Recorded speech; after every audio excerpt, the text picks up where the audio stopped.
Sup flappers, welcome to another Erotic Walrus video. So it's that time of the month where we once again talk about things that the game could really benefit from. Now, this isn't me trying to rip on MiHoYo, but rather an honest list of things that I think MiHoYo should be implementing in time to help the game.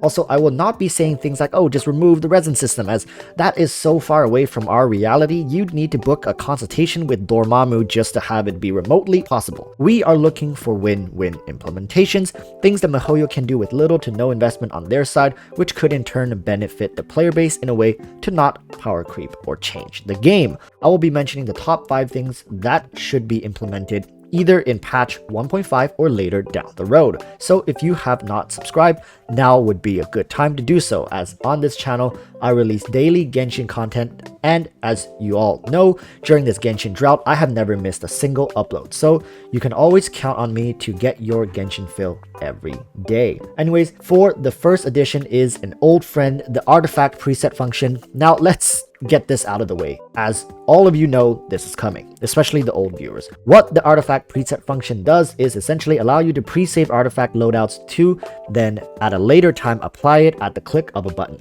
As the game continues to grow and Abyss essentially forcing us to build 8 different units, it can be a pain to manually sort through each and every artifact. It gets even more tedious if you have a set such as Noblesse with different substats for different units. Things get messy really fast. Without this function, it becomes a chore just to try out new units or team comps for Abyss, because you'd have a messed up rotation of artifacts on different units in which you would have to memorize your original 8 units with what artifacts they had. And that's 40 individual artifact pieces to memorize, not to mention weapons as well. Having the artifact preset function, you can save your loadouts for quick swapping onto new units you'd like to test out and swap back with no hassle. This function would cost MiHoYo very little, and it's not involving their paying model, but a quality of life upgrade. It's likely this function is in the works, so hopefully we get to hear about it soon. Moving on to the second feature that the game desperately needs is a rotation of old events. I understand that the data size prevents MiHoYo from keeping every single event in the game,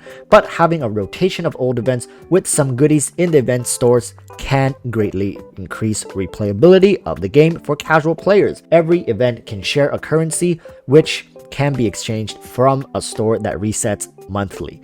The rewards don't have to be crazy, but some Mora, maybe even fragile resin and such could motivate players to spend more time in the game without feeling there is nothing to do. While it does not solve the problem of lacking endgame content, it fills us with purpose towards a goal and alternatives to progression that is unrelated to resin. Now on to number 3, and that is a community function.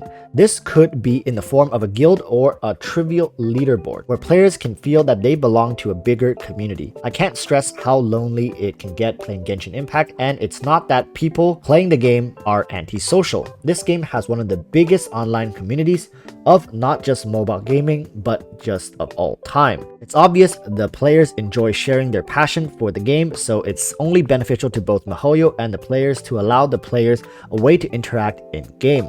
Now, the one reason I can think of MiHoYo not wanting to do this is that the game currently is getting a lot of negative press. So it's better to keep the players separate and divided as to not have the negativity spread. So if there were things like guilds or world chat and leaderboards, what we say in-game can influence players who are not on social media to develop resentment or negative feelings for the game, which ultimately be terrible for the game's health. Because remember, as much as we like to think, the players who are on Reddit, in Discords, on forums, and also YouTube, we are the minority when it comes to the Genshin Impact player base.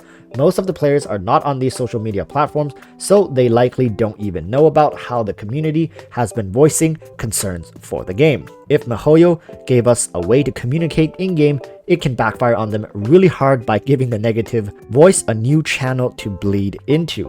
But nonetheless, this is a function that needs to come at some point. Okay, so the fourth implementation that we need isn't in-game, and that is a roadmap. This is probably by far the most popular request apart from the 2-factor authentication, which is not on this list because while it's the most needed feature, it's been echoed everywhere. So the roadmap that we should be getting is not some detailed preview showing us the time, date, and whatnot of every single character that is to come, but rather a general sense of where the game is headed. These roadmaps can be huge biannual events where the player base holds in excitement to see what MiHoYo has in store for us, letting us know 8 new units will be released in the next 6 months, while teasing at them through current events and lore is one way to not only keep the community excited but also keep us on our toes for hints and Easter eggs. This is something League of Legends does really well, and there is a reason the game is still alive while being regarded as one of the most toxic games in existence.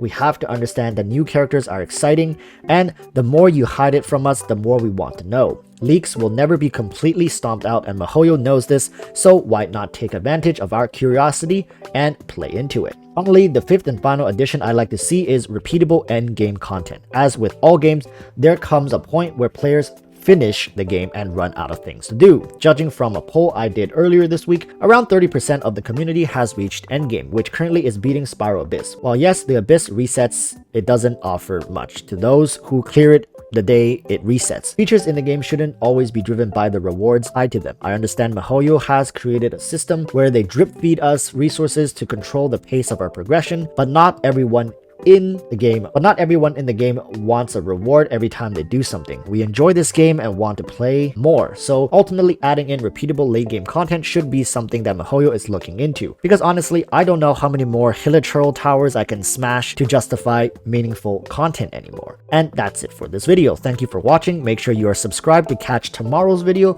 and join my Discord if you want to be a part of this fast growing family. So until tomorrow's video, stay safe and peace.